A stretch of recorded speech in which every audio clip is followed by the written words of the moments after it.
save the bees. Save the bees. Saving the bees. Save the bees. Saving the bees to save humanity. So we've all heard the campaign that our bees need our help and that we need to save the bees. And this is 100% true, but it's completely ignoring what is actually happening. And that is that our domestic wild bees are actually the ones that need our help. Our honeybees, yeah, they need our help, but it's actually the wild bees that are struggling. There are several species of wild bees that have been put on the threatened and endangered list right now. So this is not good. There are 20,000 different species of bees. Every single bee is designed specifically for each flower. That is why you see some bees are big or small or fluffy or oddly shaped or like super sleek. They just all look completely different, and that is because they are specifically made for each kind of flower. Each kind of flower has different needs. Some flowers need a bee that can come along like a bumblebee that's super fluffy and can collect and shake off all of the pollen. And other plants, they have really small flower heads, so they need a little tiny bee that can fit in there. So without that particular bee, that species of flower or crop or whatever it is will die. A cool example of this, fun fact, is that bumblebees actually are the most efficient pollinators when it comes to tomatoes and eggplants, because since they're so fluffy, they're able to shake off all the pollen in a way that honeybees cannot. And one of the species that are threatened right now are bumblebees. So that being said, wild bees are incredibly important for pollinating all of our food and everything else. They're actually more important than honeybees are, and without them, we will see a collapse in our food structure. So all this sounds crazy intense, but why are they dying out? The viruses that are infecting our honeybees are actually infecting the wild bees. So what is happening is our bees are going to these flower heads and they are spreading a virus to this flower head to other bees. Think of a flower head as a dinner plate. It's a place that everybody, all the bees are coming together. They're all sharing spoons, they're sharing forks, they're sharing everything that is on this plate. So if one bee that has a virus comes and lands on this flower, that virus is gonna hop off, it's gonna latch onto that flower, and then the next bee that comes along is gonna land on that flower and it's gonna pick up that virus. Also, another issue is the system that we have today with our pesticide-soaked monocropped fields. Man, that sounds like a mouthful, it sounds terrible, but really it is. These fields are actually hostile environments for the wild bees. This is a place that the bees really can't come anymore because this is where they will die. So now the issue is, where are they gonna get food? And on top of that, farmers are now paying beekeepers to bring in their bees to help pollinate the crops. And that puts a lot of stress on the wild bees and the commercial bees because now they're competing at these flower heads for pollen, for food, for all the resources that they need. And this stress makes the wild bees even more vulnerable to disease.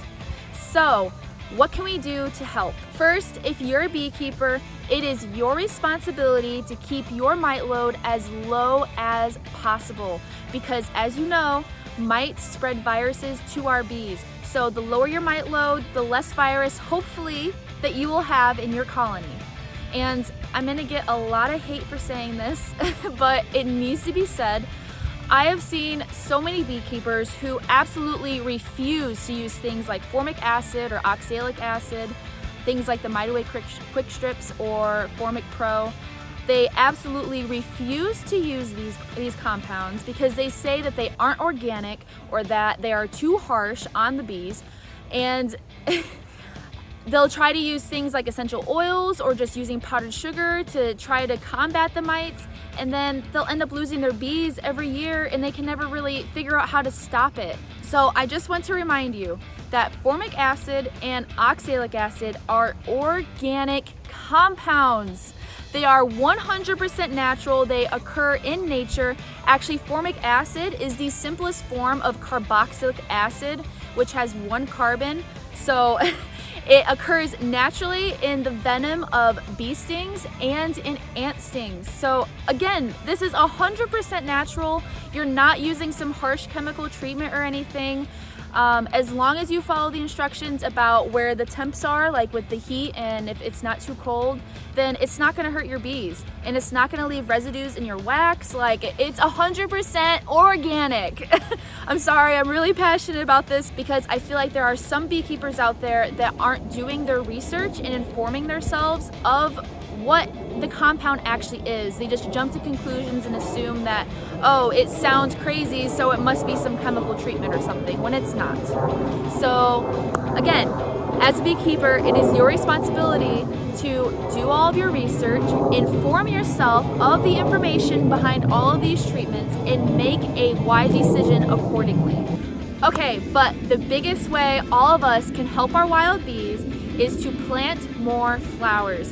And this applies to farmers too. Wild bees are struggling for resources, so as a farmer, planting a little section of flowers is not only going to help the bees, but it's also gonna help you, because that section is going to bring in other bees, and those bees are gonna find your crops, and they're gonna pollinate your crops for you. And for the rest of us, bees need more places to find food, to find resources. And who doesn't like flowers? Like, I don't know about you, but I love flowers. I love looking at them. They make me happy. They make me smile. Like, just plant some freaking flowers. But I hope this helps you understand the situation a little better, because the wild bees depend on us because their numbers are dwindling and we don't want to see them go. There'd be a lot of really bad consequences if they did. So please go plant some flowers, take care of your bees, make sure your mite load is in check. And real quick, first off, before I go, I just want to say I am creating a community on Discord that I would absolutely love to see you join. I would love to have you there. So my idea with this is I am trying to create a place where beginner beekeepers and experienced beekeepers can share all of our knowledge and help each other become the best beekeeper we can possibly be, kind of like the best beekeeping mentor you could possibly have. So I'll put the link in the description, and you are gonna have until June 15th to enter for completely free. You can enter the group, and I really hope that I see you there, because we are gonna have so many really cool and interesting conversations. So with that, I will see you in the next one.